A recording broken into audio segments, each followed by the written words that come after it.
back to the Engler Journey podcast. I'm your host, Olivia Vanderford, and today we are here with the true storyteller, Lana Hebda.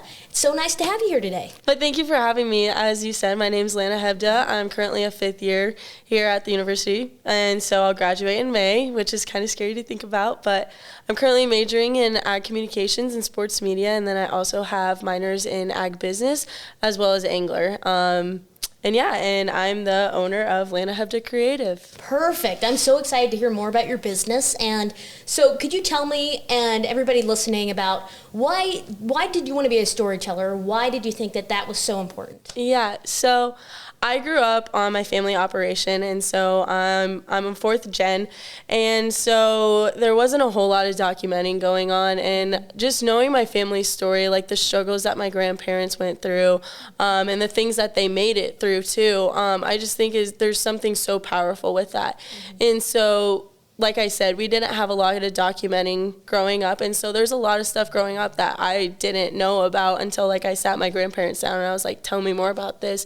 And I really wish they would have had pictures to be able to show it, because it is something that is so moving for you to hear when it's in your family name for so long. And so I got this love of taking pictures of sunsets, and then eventually it took to taking pictures of our cattle in the pasture.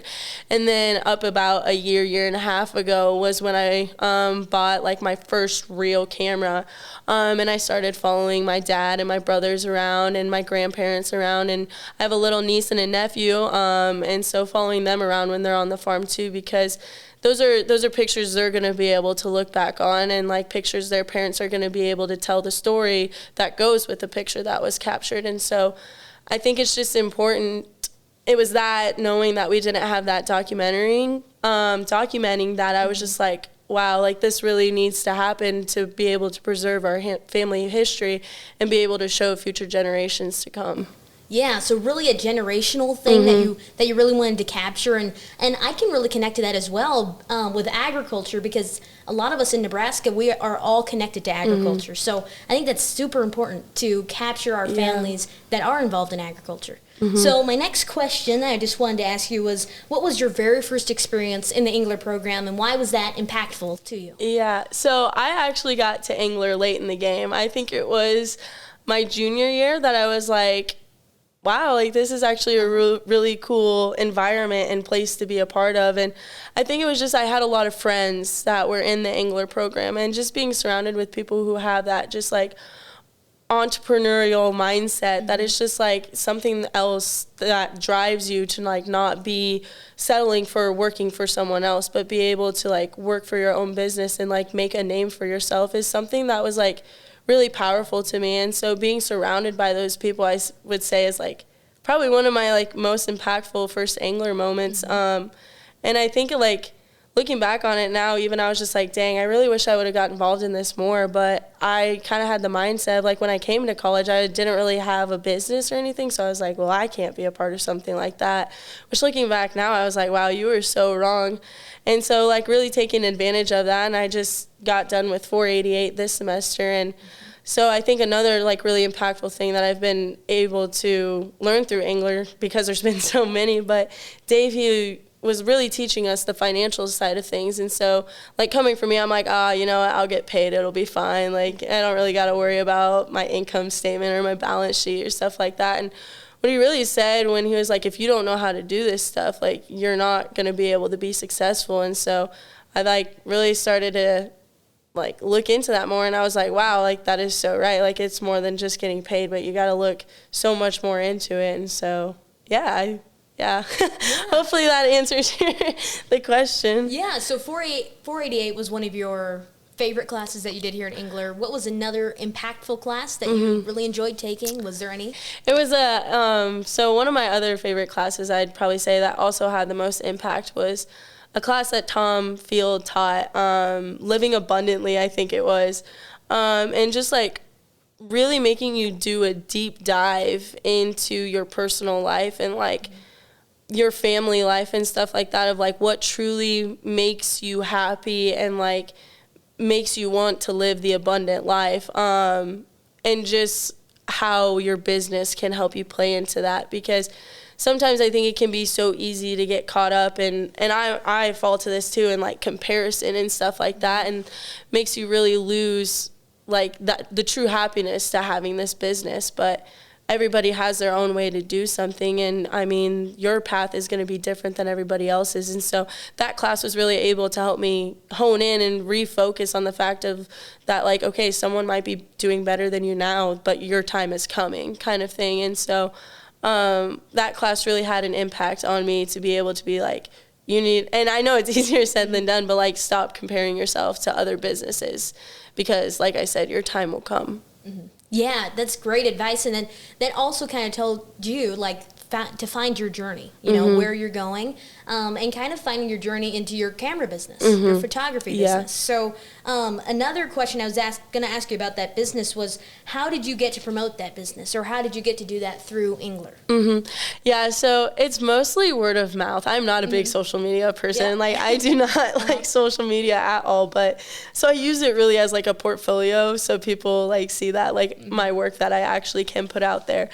But it really is word of mouth. Like, I've gotten to know other photographers through the Engler program, and sometimes it can be hard because, like, it is such like a niche market kind of thing, where it's just like you don't want to step on any toes, and like you don't want to take business away from other people. But any photographer that I have met through this program, or like even on the university's campus, has always been like, if they can't do a job, like, they'll reach out to you and be like, hey, like, I have this, I can't do it, can you do it? Like, Liz Young, she had this surprise engagement, but she couldn't make it. And so she personally texted me and she was like, hey, like, I can't make it, but I know you do like good work and stuff. Would you be interested in doing stuff like that? And so that's also another way to like get your name out there, is just like the other photographers, their support for you and their business, and being able to help you and them with their work.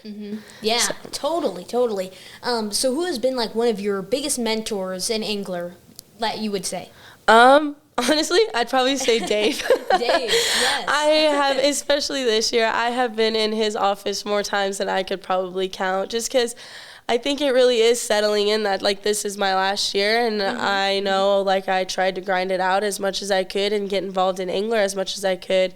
But there's still so much that, like, I didn't have the chance to learn. And so there's so many still questions that I have about the business and how it works, and am I doing this right and stuff like that. And so Dave has always had an open door for me, and he like jokes, because like there was one day I went into his office and I propped up my feet and he was like, I guess this office is just as much yours as it is mine. I was like, yeah, it is. And so like just being able to go to him and be able to know that, like, when I sit down and like I have all these questions, like, he is going to answer them, and he might not have an answer right away, or he might give me something to think on, but I'd probably say, yeah, he's offered the most support, and even had to have a few tough conversations and stuff like that, which, I mean, they're not fun to have, but you got to have them. Yeah, for sure. And with a business, that has to happen. And talking about your photography business, what was like one of your favorite shoots you've ever done?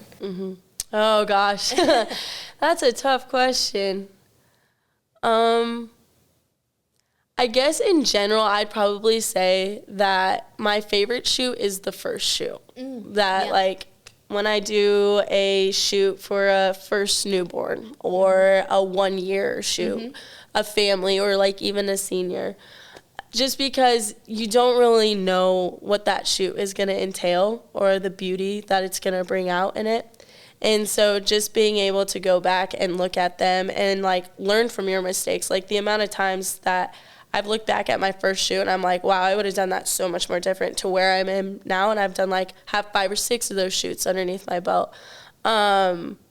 I would say it's probably like just the most rewarding thing to like see yourself grow in a business that, I mean, I've only been doing for a year, so. Yeah, and it's more than a business. You're really impacting the individual person with that. So that's super cool. Yeah. And so with entrepreneurship, what would you tell someone that really wants to get started but doesn't know where to start? Honestly, I would say just do it. just start it, because I was in those same shoes, whereas like the first time I was taking pictures, I was literally taking them on my mom's Samsung Galaxy S8. Like, and then as I started to go, I had that. And another thing too is don't let the fear of it get in your way. Like, I know those are probably two very cliche things, but they're so truthful, because like I did not like dive into it sooner because I was afraid of the fear of like, I'm not good enough, or somebody else is going to do it better, or even still one that plays a big part into it, especially like with some of the wedding videography that I do, is like, what if they don't like it? And you just got to be confident enough in taking those first steps into your business that if you are passionate about it, you will truly succeed, and you will find not everybody is going to like your work. As tough as that pill is to swallow, like there are going to be some people who just don't like your edits, or don't like the way you video something, or this or that. But like, you got to be confident enough in your work to be able to know that you do good work, and that there are going to be people out there who like what you do, and those are the people to surround yourself with in your business. But the first thing you got to do to find those people is taking the first steps, which they can be very hard, but in the long run, looking back, once you get the ball rolling and a few things underneath your belt, you're going to look back and realize, like, what was I even afraid of? Yeah, true. And I mean, just knowing to start, but also just not being fearful of what that risk could be, I think is very important as well. So what would you tell your past self about becoming an entrepreneur, and what are you so passionate, or why are you excited to be an entrepreneur right now? I guess one thing that I would tell my past self is kind of like I touched a little bit on the advice, is don't be afraid. Because that was for so long why I did not just take the leap of faith and just trust God's process, that like whatever he wants me to do, like I'm going to end up there, even whether I'm fearful or not. And I would probably say a piece of advice that I would give my past self is to just trust God's process. Even if there is the fear of failure, because I mean, one of the things Engler teaches you is that failure is good, and you got to fail to be able to learn. And just knowing that whatever God's plan is, eventually you're going to end up there. And there's a reason why he's putting you down this path. You may not know it at the time, but you're going to find it out eventually. And just trusting his process and being able to know that, like, you're doing this for a reason, and then later figuring that out is just going to be one of the most rewarding things that you could be able to do. I'd say one of the things that I'm probably most excited for to be an entrepreneur is just, I've been surrounded around it my entire life. Like, my dad was a farmer, and then he started his own trucking business like when I was in high school, and then he's just one day decided to start moving pivots. And so I think the thing is like, there's always going to be an opportunity to do more and to be able to like never be bored with your business. And so what that entails with photography and videography, I'm not really sure right now, but I do know that I am excited for the opportunities to come, and just like the constant learning and surrounding yourself with people who have that same mindset as you do, and just that drive to be better, to do more good, and just to constantly learn. Perfect. Yeah, I couldn't have said it any better. And thank you, Lana, for telling us more about your story and your experiences here in Engler. I've been really inspired today, personally. And I think we should get you a part of our communications team. Might have to get you on our team. I would love that. That would be awesome. Well, thank you, Lana, for being here. Thank you so much for having me.